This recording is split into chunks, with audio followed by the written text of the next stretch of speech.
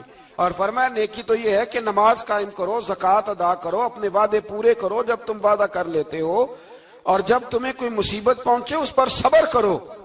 فرمایا اولئک الذین صدقوا، یہ وہ لوگ ہیں جو نیکی کے دعوے میں سچے ہیں، جو ایمان بھی لائیں، خرچ بھی کریں، مصیبت پر صبر بھی کریں، یہ وہ لوگ ہیں جو ایمان کے دعوے میں سچے ہیں۔ وَأُولَئِكَ هُمُ الْمُتَّقُونَ، اور یہ وہ لوگ ہیں جو پرہیزگار ہیں اللہ سے۔ آگے یہ آیت جس میں اللہ نے قصاص کا حکم دیا ہے، بدلہ لینے کا، یہ حکم اسٹیٹ کے لیے ہے، حکمرانوں کے لیے۔ فرمایا کہ جب کوئی شخص کسی کے ساتھ کوئی ظلم کرے تو پھر اس کا بدلہ لو۔ تو کس طرح بدلہ لینا ہے؟ فرمایا الحر بالحر والعبد بالعبد والانثى بالانثى، آزاد کے بدلے آزاد، غلام کے بدلے غلام، عورت کے بدلے عورت۔ ہاں اگر کوئی وارث معاف کر دے تو بات الگ ہے، ورنہ بدلہ لو۔ اور قرآن مجید نے یہاں ارشاد فرمایا کہ اگر تم بدلہ لوگے تو زندگی ملے گی، تمہیں زندگی ملے گی۔ اگر حکمران مجرموں کو سزا دیں گے تو باقی لوگوں کی زندگی محفوظ رہے گی، بچے گی۔ حکم دیا گیا یہاں کہ بدلہ لیا جائے۔ پھر جب ہم 6 سے 7ویں رکوع کی طرف چلتے ہیں تو اس میں اللہ نے روزے کا حکم دیا، رمضان کی فضیلت بیان کی، اور ارشاد فرمایا گیا کہ جو روزہ نہ رکھ سکے وہ فدیۃ طعام مسکین، جو تو مریض ہو، بیمار ہو، وہ تو اتنے روزے جو ہے وہ اگلے دنوں میں رکھ لے۔ اور آگے جا کے یہ بھی بتایا گیا کہ جو زیادہ ہی بیمار ہو پھر وہ ایک مسکین کا فدیہ دے دے، کھانا دے دے۔ پھر اسی آیہ کریمہ میں رب کریم نے فرمایا اگر تم مجھ سے دعا مانگو گے اسی رکوع میں تو فرمایا میں تمہاری دعاؤں کو بھی ضرور قبول کروں گا۔ پھر اسی میں بتایا گیا کہ رات کے وقت تمہیں کھانے کی بھی اجازت ہے اور عمل زوجیت کی بھی تمہیں اجازت دی جاتی ہے۔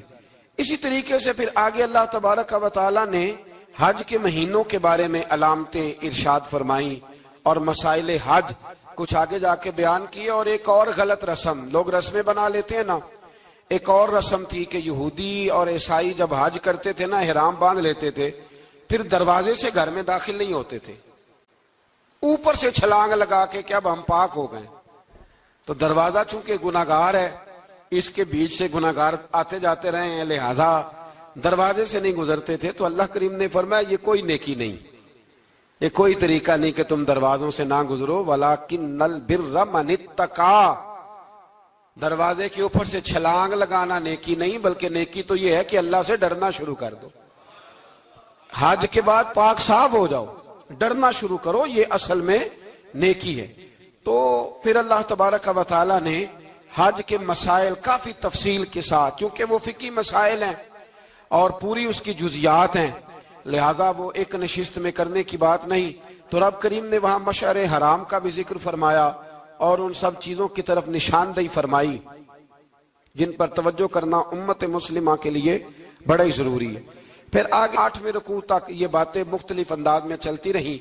پھر 9ویں سے 10ویں رکوع میں ایک بات رب کریم نے یہ ارشاد فرمائی کہ میں نے کافروں کی نظر میں نا، جب انہوں نے میری نافرمانی کی ہے، میرے کلمہ نہیں پڑھا، میرے محبوب کو نہیں مانا، قرآن مجید کو نہیں مانا، تو فرمایا میں نے دنیا کی زندگی ان کے سامنے مزین کر دی۔ یہ بڑی سمجھنے والی بات۔ فرمایا زین للذین کفروا، وہ جنہوں نے کفر کیا تھا نا ان کے لیے زینت دے دی، کسے؟ حیات الدنیا، دنیا کی زندگی کو۔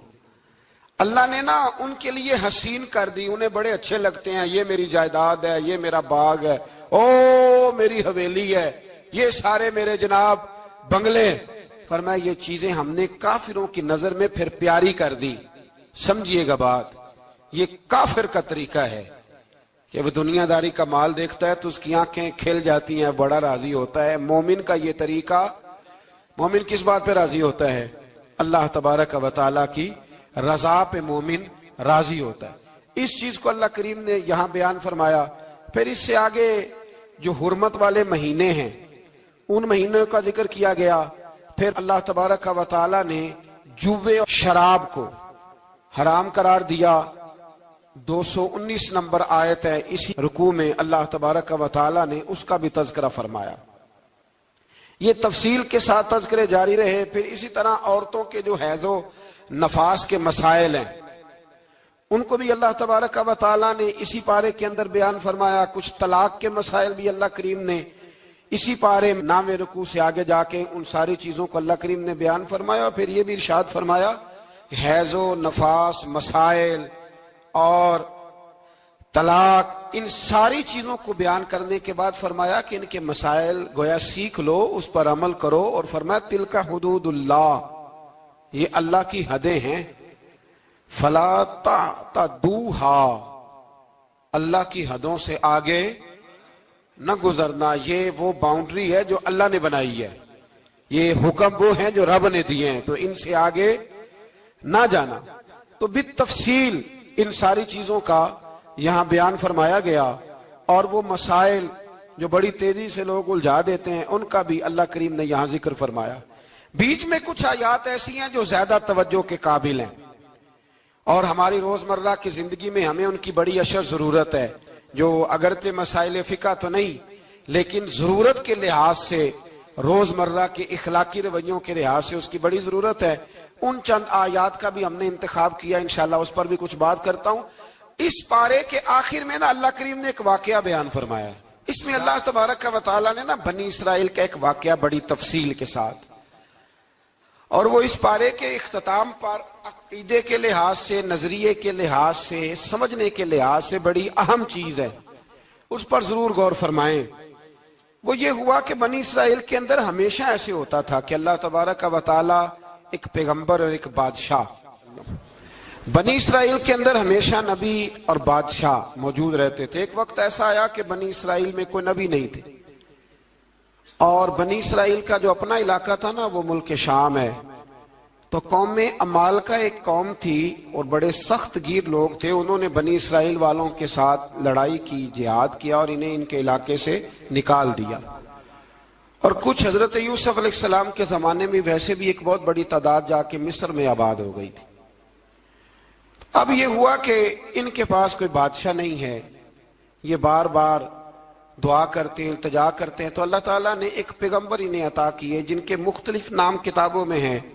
صدر الافاضل رحمۃ اللہ علیہ نے تفسیر خزائن العرفان کے اندر ان کا نام حضرت شمویل علیہ السلام لکھا ہے۔ حضرت شمویل علیہ السلام کو اللہ تعالیٰ نے نبوت عطا فرمائی، اور جب حضرت شمویل علیہ السلام اللہ کے نبی ہوئے، بنی اسرائیل والوں کو یقین آیا کہ اللہ نے الحمدللہ ہمیں ایک نبی کے جھنڈے تلے جمع کر دیا ہے، تو پھر انہوں نے کہا کہ آپ ہمارے سامنے ایک بادشاہ بھی مقرر کریں تاکہ ہم اس کی سرپرستی میں جہاد کریں۔ جب انہوں نے یہ بات کی تو اللہ تبارک و تعالیٰ نے حضرت شمویل علیہ السلام کے ذمے لگایا۔ تو ایک اس زمانے میں اللہ کے نیک بندے تھے جناب طالوت علیہ السلام ان کا نام تھا، تو حضرت شمویل علیہ السلام نے انہیں کہا کہ اللہ کریم نے نا تمہارا بادشاہ طالوت کو بنایا ہے، ان کا نام بھی قرآن مجید نے ذکر فرمایا ہے۔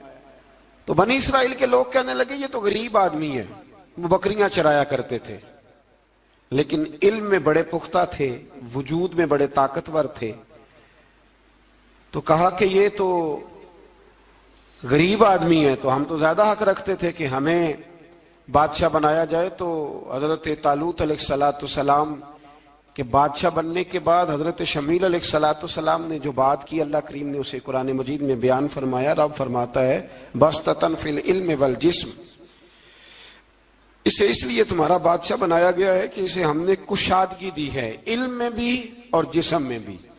بڑے ماشاءاللہ موٹے تازے تھے، وجود بڑا طاقتور تھا۔ کچھ موٹے تازے ہوتے ہیں پر طاقتور نہیں ہوتے، موٹے تازے بھی تھے اور طاقتور بھی تھے۔ فرمایا کہ وجود میں بھی طاقت ہے اور علم میں بھی اللہ نے انہیں وسعت عطا فرمائی۔ تو بنی اسرائیل والے کہنے لگے جی نہیں جی کوئی بندہ اور آ جائے، یہ ہمارا بہت بڑا مسئلہ ہے نا جی، ہر ایک کی مرضی کی نہ تو بات ہو سکتی ہے اور نہ ہر بندہ ہر ایک کی مرضی پر پورا۔ کہنے لگے نہیں جی کوئی اور ہونا چاہیے تھا، ہمیں کیسے پتا چلے گا کہ اللہ نے مقرر کیا ہے؟ بڑی خاص بات ہے، اس کو سمجھیے گا، یہ سارا مضمون آپ کو ملے گا اسی پارے کے آخر میں، آپ پڑھیں گے نا جی تو یہ سارا مضمون آپ کو ملے گا، اور آپ اگر سرسری نظر سے بھی اس کا مطالعہ کریں گے نا، جا کے قرآن شریف کھول کے 15ویں سے 16ویں رکوع میں، آپ خوش ہوں گے کہ آپ کتنے اچھے نظریے اور عقیدے کے ماننے والے ہیں۔ تو جب کہا نا کہ طالوت کو ہمارا بادشاہ بنایا گیا تو دلیل کیا ہے؟ تو قرآن کہتا ہے کہ حضرت شمویل علیہ السلام نے فرمایا کہ تمہارا ایک تابوت تھا، ایک صندوق تھا تمہارے پاس، وہ صندوق تمہارا قوم عمالقہ اٹھا کے لے گئی تھی، ان کے بادشاہ ہونے کی دلیل یہ ہے کہ اللہ تمہارا وہ صندوق تمہیں واپس کر دے گا، وہ تمہارا صندوق تمہیں واپس کر دے گا۔ اس صندوق میں کیا ہے؟ وہ حضرت آدم جنت سے ساتھ لے کے آئے تھے، اس میں تھا کیا؟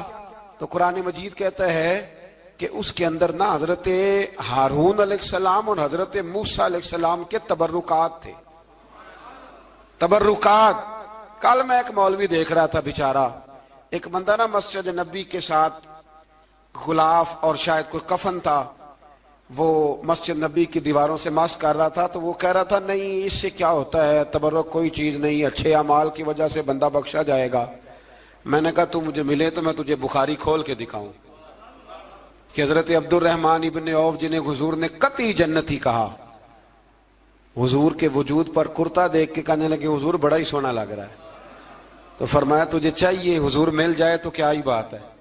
نبی پاک نے عطا کیا تو صحابہ کہنے لگے عبد الرحمن آپ کو تو ضرورت نہیں تھی، آپ کے پاس تو بڑے لباس ہیں، تو یہ کرتا حضور نے قبول کر لیا، کوئی لے کے آیا اور آپ نے مانگ لیا، تو وہ رو پڑے، کہنے لگے پہننے کے لیے نہیں مانگا، یہ حضور کے جسم سے لگ گیا ہے، میں نے کفن بنانے کے لیے مانگا ہے۔ تو کہتا ہے حضور کے تبرک میں خیر کوئی نہیں۔ اور آپ یقین کریں ان لوگوں پہ حیرانگی ہے، ہم نے بھی مرنا ہے نا جی، بڑی جلدی قبر میں جانا ہے، وقت کا کچھ پتہ نہیں، لیکن اتنے اندھے ہو کر لوگ چیزوں کو دیکھتے ہیں اور اس تیزی کے ساتھ گمراہی پھیلاتے ہیں۔ مجھے باقاعدہ کسی نے ویڈیو بھیجی اور کہنے لگا جی دیکھیں کتنی اچھی بات کر رہا ہے، لوگوں کو سمجھائیں، تو میں نے کہا نہیں اس کو سمجھانے کی ضرورت ہے۔ اور میں نے اس کو دیکھا ہے، وہ جو لال رومال والا میں نے دیکھا ہے، وہ ڈھونڈ ڈھونڈ کے جاہلوں کو پکڑتا ہے، تلاش کرتا ہے، اور اگر کوئی مل جائے بات بتانے والا تو پھر وہ خود پکڑا جاتا ہے، اور کئی دفعہ پکڑا گیا تو نکل گیا ہے۔ اللہ تعالی ہمیں سمجھنے کی توفیق دے، ہم سیانے ہو جائیں تو یہ دور دور تک نظر نہیں آئیں گے انشاءاللہ۔ تو وہ تابوت آئے گا، بنی اسرائیل والوں سے کہا تابوت میں کیا تھا سن لو، اور یہ قرآن مجید ہے۔ آج میری ماننا یہ 15ویں سے 16واں رکوع ضرور ہی پڑھنا کہ وہ آخر تابوت میں کیا تھا، کھولنا ذرا۔ قرآن مجید کہتا ہے کہ حضرت موسیٰ علیہ السلام اور حضرت ہارون کے تبرک تھے، تو تبرک کیا تھے؟ تمام مفسرین نے لکھا ہے کہ حضرت موسیٰ کا ایک کرتا تھا، ایک ڈنڈا تھا، جوتے تھے، اور جناب ہارون علیہ السلام کا امامہ شریف تھا، اور تورات کی کچھ تختیاں تھی۔ تو اس کا فائدہ کیا تھا؟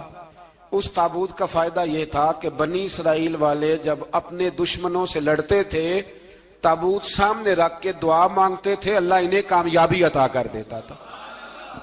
تو قوم عمالقہ کو بھی پتہ چل گیا کہ صندوق میں کچھ ہے جس کی وجہ سے یہ کامیاب ہو جاتے، وہ صندوق اٹھا کے لے گئے۔ اب ان کی کم بختی یہ، کم نصیبی یہ کہ انہوں نے جا کے اسے روڑی پہ پھینک دیا۔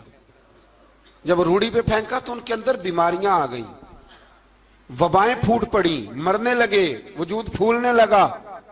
پھر ان کے دلوں میں بات آئی کہ یہ ہم نے اس صندوق کی بے ادبی کی ہے۔ صندوق میں کیا ہے؟ تبرکات۔ ہمیں کہتے ہیں جی نالین کا نقشہ کیوں لگایا ہے؟ تمہارے تو بزرگوں کا عقیدہ ہے سر پہ رکھنے کو مل جائے اگر نقش نالے پاک حضور تو پھر کہیں گے کہ ہاں تاجدار ہم بھی ہیں. تو کہا کہ اس کے اندر یہ تبرکات تھے, انہیں بھی سمجھ میں آئی, تو انہوں نے نا بیل گاڑی منگائی اور وہ صندوق اٹھا کے اس کے اوپر رکھ دیا. اب کیا ہوا, قرآن کہتا ہے کہ فرشتوں نے نا اس صندوق کو وہاں سے اٹھایا. مفسرین نے لکھا اس کا معنی یہ بھی ہو سکتا ہے کہ اس بیل گاڑی کو ڈائریکشن پہ لگایا. ادھر سے حضرت شمویل علیہ السلام نے جناب طالوت کو بادشاہ بنا دیا, اور ادھر سے وہ صندوق چل پڑا. کہا بھئی ہم ان کو کیسے بادشاہ مانے, تو فرمایا بادشاہ اس طرح مانو گے کہ تمہارا وہ صندوق آ جائے گا. اور قرآن کہتے ہیں اس صندوق میں تمہارے دلوں کا سکون ہے, اس میں تمہارے دلوں کا. اور بھائی ہماری تو کوشش ہوتی ہے بزرگوں سے کوئی چیز مل جائے, اللہ والوں کا کوئی تبرک ہمارے ہاتھ آ جائے. تو وہ صندوق آ گیا, یہ مان گئے. اب جہاد کرنے نکلے تو لڑنا تھا جالوت کی قوم کے ساتھ. وہ بڑا سخت آدمی تھا, 3 من سونا اس نے وجود پہ پہنا ہوتا تھا. اس کی قوم سے لڑنا ہے, ٹوپی بڑی تگڑی پہنی ہوتی تھی لوہے کی. اب کون لڑے؟ ایک نوجوان تھے جن کا نام تھا داؤد علیہ السلام. وہ بھی بکریاں چرایا کرتے تھے. اور جن دنوں حضرت طالوت نکلے نا اپنی قوم کو لے کر جالوت کے خلاف لڑنے, تو حضرت داؤد بھی شامل ہو گئے. اللہ جب کسی کو نوازتا ہے نا تو پھر خاص ہی کرم نوازی کرتا ہے. مفسرین نے لکھا جب یہ جا رہے تھے نا, وہاں جا رہے تھے تو رستے میں انہیں 3 پتھر مل گئے. انہوں نے وہ تینوں پتھر اٹھا لیے. اس زمانے میں پتھر پھینکنے کے لیے چھوٹی چھوٹی لوگوں کے پاس چیزیں ہوا کرتی تھی. اس کو کوپھن بھی لوگ کہتے تھے, منجنیق, اس کو سامنے رکھ کے پھر بنائی گئی. تو آپ کے پاس بھی وہ آلہ تھا جس سے دشمن پر پتھر مارے جاتے تھے. تو آپ وہ مشین لے کر, وہ آلہ لے کر وہاں پہنچے ہوئے تھے. 3 پتھر آپ کے پاس تھے. آپ فرماتے ہیں اس میں بڑا بیمار تھا, اتنا بیمار تھا کہ میرا رنگ پیلا ہو گیا. اب وہ جالوت کے سامنے کوئی نہیں جاتا تھا. تو جناب طالوت کہنے لگے کہ جو جالوت کو مارے گا نا, یعنی ان کے بادشاہ کو اس قوم کے, تو میں اسے اپنی آدھی سلطنت بھی دے دوں گا اور اپنی بیٹی کا نکاح بھی اس کے ساتھ کر دوں گا. دیکھیں اللہ نوازتا ہے تو کس انداز میں نوازتا ہے. تو حضرت داؤد کہتے ہیں وہ دور کھڑا تھا تو میں نے نا 3 پتھر مارے. بھئی ہمت کرنا تو ہمارے ذمہ ہے کہ نہیں. میری ملت کا جوان کہتا ہے میں نے کرنا کرانا کچھ نہیں. یعنی اگر آپ کہیں نا کچھ کرو تو پھر وہ کوئی کام کرنے کی مطلب معاملہ. وہ مجھے کل ایک سنگی کہہ رہے تھے, کہنے لگے جی اللہ کے فضل سے کچھ بھی نہیں کرنا پڑا, مرشد نے نظر کر دی. میں کہا میں ملن گی تو میں انہوں نے سمجھاواں گا کہ کچھ کرا کے نظر کریا کرو, کیونکہ میرے وہ دوست ہیں, میں انہیں جانتا ہوں. نظر میں بڑا کچھ ہوتا ہے, لیکن اللہ بھی تو بندے پہ بڑی نظر رحمت کرتا ہے نا. لیکن کہتا ہے 5 نمازیں پڑھ, رمضان کے روزے رکھ, زکوٰۃ فرض ہو تو ادا کر, یہ سارے کام کر, سچ بول, دیانتداری کر, پھر میں اپنے فضل سے تجھے جنت عطا کروں. تو یہ جو رویہ ہم نے بنایا یہ درست نہیں. تو فرماتے ہیں 3 پتھر میں نے مارے, اللہ نے اتنا فضل کیا کہ وہ بھی مر گیا, اور اس سے چھو کے میرے پتھر آگے بڑھے تو اس کی فوج کے 30 آدمی بھی مر گئے. 3 پتھروں سے 31 بندے اللہ نے مار دیے. فرماتے اس لیے کہ ہاتھ میرے تھے اور طاقتیں میرے رب کریم کی تھی. تو حضرت داؤد علیہ السلام کے حصے میں جناب طالوت کی صاحبزادی بھی آئی, آدھی سلطنت بھی آئی. کافی سال حضرت طالوت حیات رہے, پھر ان کا وصال ہو گیا. تو ساری سلطنت حضرت داؤد کو ملی, اور پھر اللہ تبارک و تعالیٰ نے انہیں نبوت بھی عطا فرمائی. یہ دنیا میں واحد پیغمبر ہیں جو بیک وقت نبی بھی تھے اور بادشاہ بھی تھے. اور پھر اللہ نے فضل فرمایا, انہوں نے بڑی بڑی فتوحات کی. اور پھر حضرت داؤد کے صاحبزادے کا نام حضرت سلیمان علیہ السلام, پھر ان کے صاحبزادے کا نام حضرت. تو یہ ہوا کیسے؟ یہ سارا کچھ اللہ تبارک و تعالیٰ کے فضل سے ہوا, اس کے کرم سے ہوا. اب اس واقعہ سے ہمیں کیا پتا چلتا ہے؟ ہمیں یہ پتا چلتا ہے کہ رب جب فضل فرمائے نہ کسی پہ بھی, تو ہمیں اس بندے کو دیکھ کے راضی ہونا چاہیے, کوئی شکوہ نہیں کرنا چاہیے. اور دوسری بات یہ سمجھ لینا چاہیے کہ حکومتیں, مال, دولت یہ صرف سیاستوں سے نہیں ملتی, یہ خدا کے فضل سے ملتی. اور یہ بھی سمجھ لینا چاہیے کہ جو بزرگوں کے تبرکات ہوتے ہیں ان کی کیا ہی بات ہوتی ہے. چند باتیں ایسی تھیں کہ میرا دل کرتا تھا ان کو دہرایا جائے اور خاص کر کے ان باتوں پر توجہ کی جائے۔ یہاں نا اللہ تبارک و تعالیٰ نے ان باتوں میں سے ایک بات کا ذکر فرمایا ہے۔ یہاں 207 نمبر جو آیت ہے نا اسی پارے کی، اس میں اللہ کریم نے فرمایا کچھ لوگ ایسے ہیں جو اپنی جانیں ہی اللہ کے حوالے کر دیتے ہیں، زندگی کا مقصد دین ہوتا ہے، لٹا دیتے ہیں۔ یہ نازل کب ہوئی؟ یہ آیت مبارکہ حضرت صہیب رومی کے بارے میں نازل ہوئی۔ حضرت صہیب رومی رضی اللہ تعالیٰ عنہ بڑے مالدار تھے، مکے سے جب چلے نا تو سارا مال مکے میں چھوڑ دیا، اس لیے کہ اللہ کے رسول مدینے چلے گئے۔ فرماتے ہیں پھر میں نے مال و دولت کی پرواہ نہیں کی، پھر میں نے یہ سوچا کہ میں نے اپنے حبیب کے پاس طیبہ کے لیے جب نکلا تو کفار نے، قریش مکہ نے روکا، ہم نہیں جانے دیں گے۔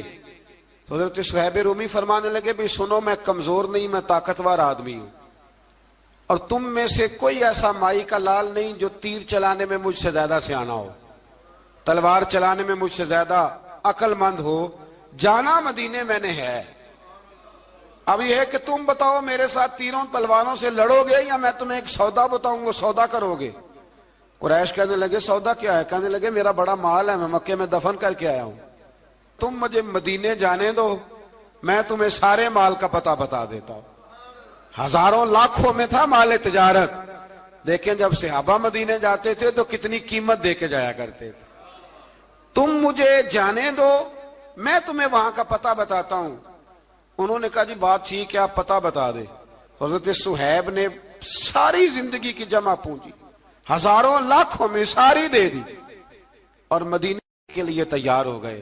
اللہ کریم نے اس بات کو بڑا ہی پسند فرمایا اور فرمایا وَمِنَ النَّاسِ مَن يَشْرِي نَفْسَهُ ابْتِغَاءَ مَرْضَاتِ اللَّهِ، فرمایا کچھ لوگ ایسے ہیں جو اپنی جانیں ہی بیچ دیتے ہیں اللہ کی رضا حاصل کرنے کے لیے، اپنی جانیں بیچ دیتے ہیں۔